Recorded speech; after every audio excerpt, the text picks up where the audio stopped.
it's a birthday haul update today. I have used some of the products for my birthday haul for a little over a month now, and so I wanted to go ahead and update you guys on what I'm thinking on some of these things. So if that sounds like fun to you, just keep on watching.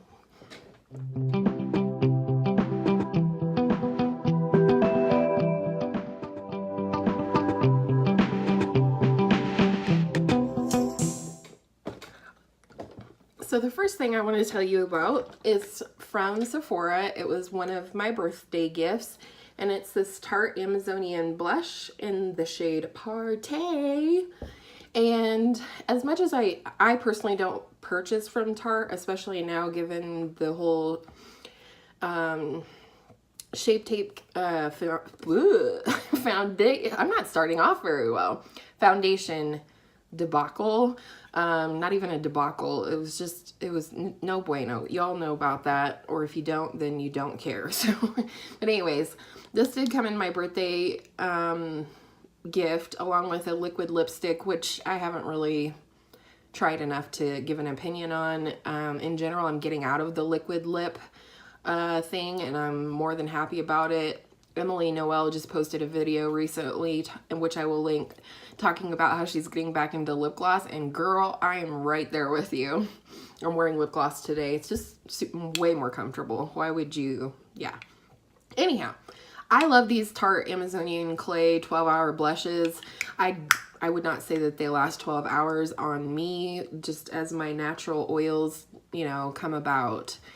It eats just about any blush, but this one lasts a pretty long time for me, and if I got another one in a birthday gift or a boxy charm or something like that, I would use it. I'm not gonna waste makeup, but so yeah. And then the next thing that I have been loving from my birthday haul, you guys may have seen this if you watch my Palette of the Week series, and if you don't, I will link this one below so you can hear my thoughts on it. But overall, I love this. This is the Lorac Unzipped Ocean Sunset palette. It has a long name for a small palette, but these pan sizes are huge, and I absolutely love these shades, especially this saltwater shade. Let's see if it'll swatch it all for you guys. Again, go check out my video, but yeah. It's just got a green gold shift to it. It's more of a topper shade for sure. It's not opaque in the least, but it's amazing. So I really like that palette. I highly recommend it. I got it on Kohl's. It comes with a deluxe sample size of the behind the scenes Lorac shadow primer. And I recommend any Lorac shadows, number one, if you're inspired by the colors. But I really also like the Ocean Sunset palette. They do have a desert sunset and a mountain sunset. So really any of the colors that inspire you, this one inspired me because I like the mixture of the warm and the cool tones together. So again, I will link that video below if you're interested. The next thing I got was from Ulta, and this is the Pure Hydra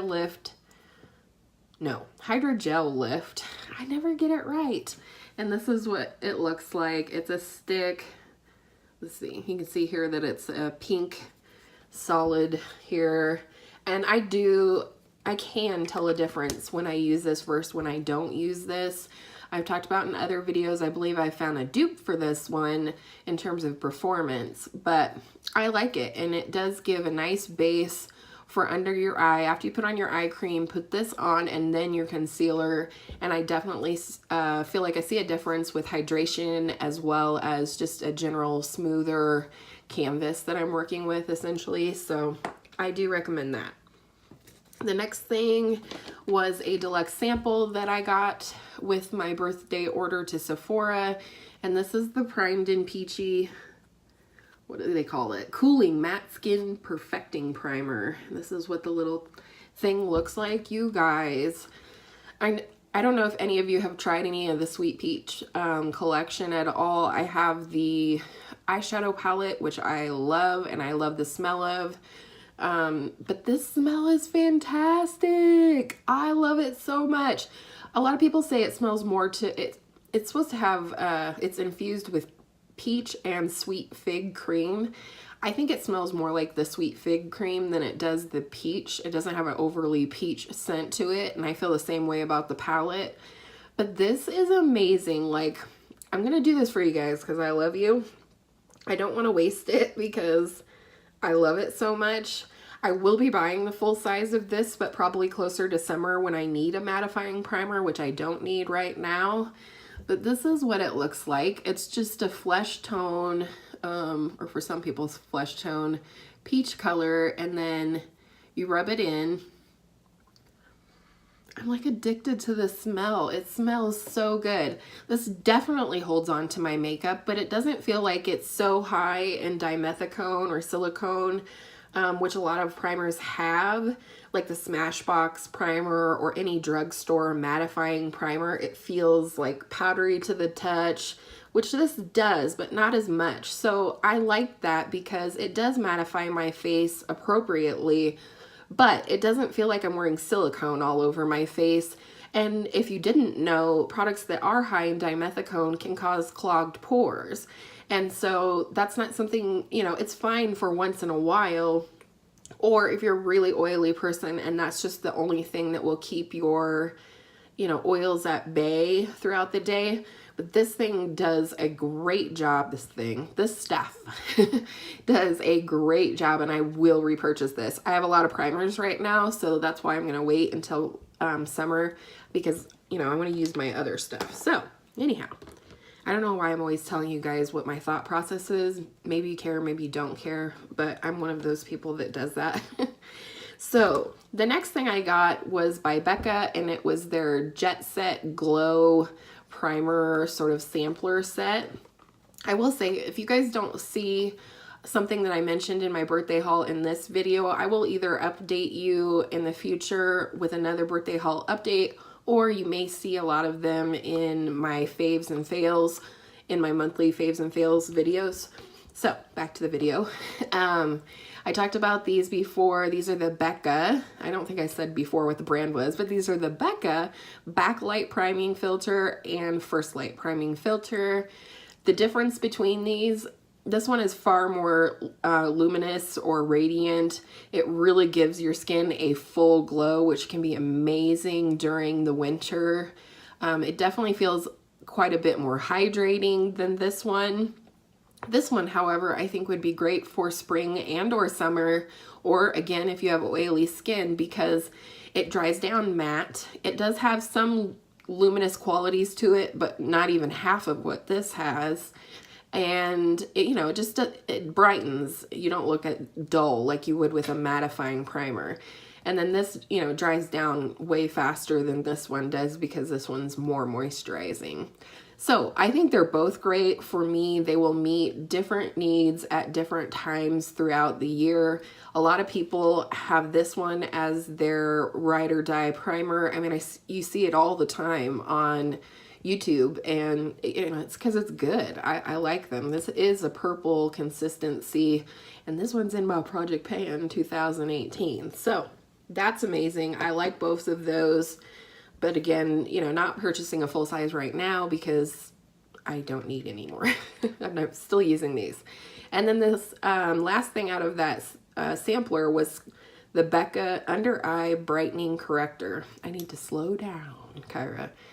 And this is an under eye corrector. It does have a slight peach tone to it. Here we go. That's a good color show there.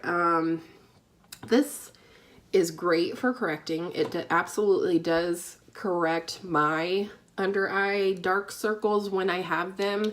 I don't have them every day, and when I do have them, they're not super severe. I feel like I have them today, and it probably looks like it. But anyhow, I like this stuff. I would compare this a little bit to the Pixi Brightening Peach Under Eye Corrector. However, this has a luminous quality to it, so it does brighten and reflect light from under your eyes. I can actually use this, especially right now, probably not during the summer, but right now with my paler winter skin, I can actually use this and only this under my eyes. Although if you can do that, I would recommend you set it with a powder just because it's actually a little bit more emollient than the Pixie one. The Pixie one, I don't tend to set it even if I wear it by itself. And it goes amazingly well under concealer, as does this one. This is the, again, smaller size, but it will last me forever because, again, it's not something I'm battling every day. I will say if you have very dark circles, I would go with the Pixie one over this one because the Pixie one is also a bit more pigmented in that peach color versus, you know, this one, which is even slightly to the pink side. So that is the one, that is that. Next is one of the items that came in my Sephora #selfie favorites kit, whatever. And it is the Milk Blur Stick. This is one I'm absolutely glad I did not purchase in a full size. I will use this one up because, again, I just don't like to waste makeup unless it's like terrible, you know.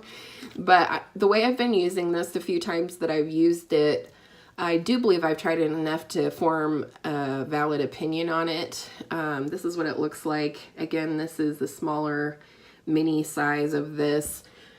And the way I've been using it is kind of up here on my forehead where my oils would come through, down my nose, and then down these sort of laugh lines that I have here. Because if my foundation or whatever I'm wearing on my face would sink into fine lines, those would be the areas, or the areas that would wear off through the day. So, you know, a lot of people, most people do that. If they're going to prime their face, they focus in the T-zone, so to speak. This, I'm glad I didn't buy the full size. It's fine. It's very powdery and dry, although it does spread on the skin okay. I do find that if I let it sit too long before I sort of pat it in or push it into the pores, I do find it can ball up a little bit if I wait too long. So I tend to do like my forehead first, you know, pat that in, and then, you know, do this area and pat that in, just, you know, as I've tried it at different times. It kind of extends the longevity of the makeup that I would wear over it, but not enough that I like this product. So yeah, again, I'll use it up, but I won't repurchase a full size, and I don't recommend it. I think there's better things out there, even in a stick form. Hard Candy, if you didn't know, which you can buy at Walmart, has an amazing line of primer sticks that are very inexpensive and way better than that. So yeah. And then also in that same kit, that #selfie kit from Sephora, I got this Marc Jacobs Deluxe sample size of their Velvet Noir Major Volume Mascara. And then this is in the shade Noir. I mean, I don't know. Do you guys ever see a real difference between the different kinds of blacks within a line of mascara? Because I don't. But I did not show this to you when I hauled it because I had other mascaras open at the time. They are gone now for various reasons. So this is what the brush looks like, or the wand, whatever you want to call it. The brush head is like an hourglass shape, but kind of twisted, if that makes sense. So I love this mascara. Why does this always happen to me? Why do I love high-end mascaras, even though it like goes against like my moral values to purchase a high-end mascara? There are great drugstore versions that are a fraction of the cost, and you know, you have to throw mascara out every 2 to 3 months anyways. So I would love to say I could purchase this again, and you can just buy this size, which is what I would do if I did repurchase this. I believe this deluxe size is $15, which again probably sounds expensive, but I won't go through more than a deluxe size mascara, honestly, in 2 to 3 months, even with wearing makeup every day. It just, you know, I'm not one that puts 2 or 3 coats on my lashes either, which is something I like about this. This does look like you have 2 coats of mascara on it, but without looking clumpy. I'll see. I don't know if you guys can see. Let's zoom you in. but if you look at my eyes, they're super black. I really like this. I'm on the fence about repurchasing because it is expensive. I don't care that it says Marc Jacobs on it whatsoever. It's just a good mascara. So anyways, and then the last thing from that Sephora selfie kit that I got was the Anastasia Beverly Hills liquid lipstick in the shade Ashton. I'll swatch it real quick for you again.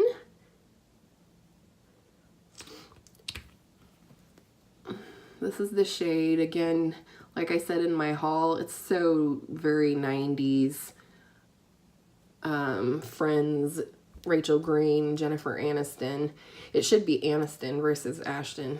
Anyways, it's okay. It is a liquid lipstick. It wears off evenly, but I find it wears off much faster than some of the other liquid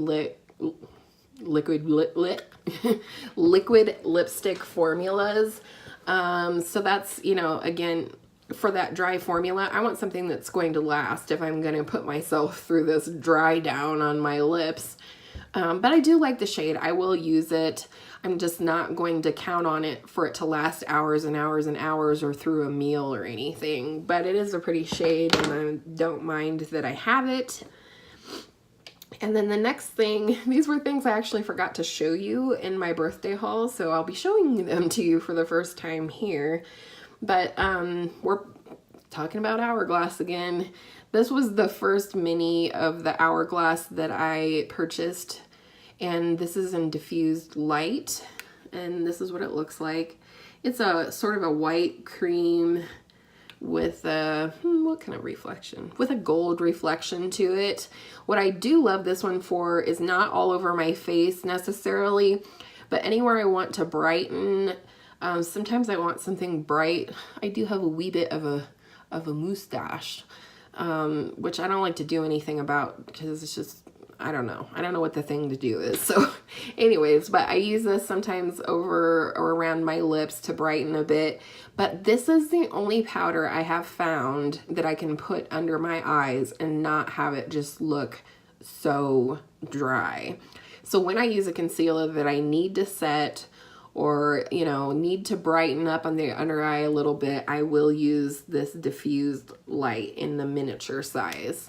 In these you do get 1.3 grams of product. And then the other one that I ordered, and this is the first blush that I've ordered from Hourglass. Again, it is a mini, which we'll talk about in a upcoming video, hint, hint. But I think these mini blushes are the way to go if you haven't tried the Hourglass formula, or if you're not for sure if the shade is going to be right for you. This is a far cheaper price tag. I believe these are $24, something like that, and then the full sizes are almost double. Now granted, in the full size you get 3 times the product, but again, if you're not sure, wouldn't it be better to buy this one and or return it if it doesn't work for you? I don't know. You guys do you. That's just how my brain works. But this blush is in the shade Mood Exposure, and it's a beautiful plummy color mixed with one of their ambient lighting powders. I don't know which one this is. I can insert that here. But I love this. It is so pretty and so natural. This looks like, you know, you just came in from out of the cold, sort of just natural gorgeousness. It's like my very favorite blush right now, and when I use this up, which I will, I will definitely purchase the full size of this. I need it in my collection all the time. I will say my favorite way to apply these ambient lighting powders, not powders, but the blushes, is with a dense blush brush. So just a little hint. And then the last thing I want to talk about, just briefly, it's one of the palettes that I hauled in my birthday haul along with the Urban Decay Distortion palette. You guys have seen that. You would have seen it in my palette of the week when I used the Distortion palette. I will link that video below if you want to check it out. That'll be cool. But this is the Anastasia Beverly Hills Subculture palette. And let's see, try and catch the light there. That's probably good. Get me in the frame too. So this is what she looks like. This is the Subculture palette. Again, if you don't know, then you probably haven't been watching YouTube for long. But anyway, I love this palette and I wanted to give it another mention, even though you would have seen this one in my most recent palette of the week video. I will link that below. But I love this palette, and I urge you guys, if you are attracted to this palette but have hesitated because of the sort of drama, I mean, they were like calling it Subculture Gate. Like, it was just this huge thing. It was ridiculous. Once I tried this for myself and looked at the ABH website that tells you exactly how these are intended to be used, it worked perfectly for me. The results were gorgeous. Were they the tiniest bit harder to work with than your regular matte shadows? Sure, these are pressed pigments. But for a beginner like me, I've only been wearing makeup for 6 months essentially. So if I can work with them, you can work with these. And if you're attracted to the colors, I encourage you to go check out, first of all, my palette of the week, where I expound on, you know, just exactly how ABH recommends that you use it and how I used it and how I had great success with it and came up with some really cool eye looks. And I don't even feel like, you know, I've barely, you know, touched on the versatility that is in this palette. So, little rant. I'm done now. I do recommend this palette. I'm so glad I got it for my birthday. So I hope you guys enjoyed seeing my updates on some of these things. Again, I will update you eventually on all of the products, but I don't want to give you guys reviews or, you know, my thoughts on things without truly having put that product to the test, found a way that it works for me, or found out it just doesn't work for me at all. So if you like this kind of video, go ahead and like this video. Subscribe if you would, if you haven't already, and I will see you in my next one. Oh, and don't forget to wear sunscreen, kids.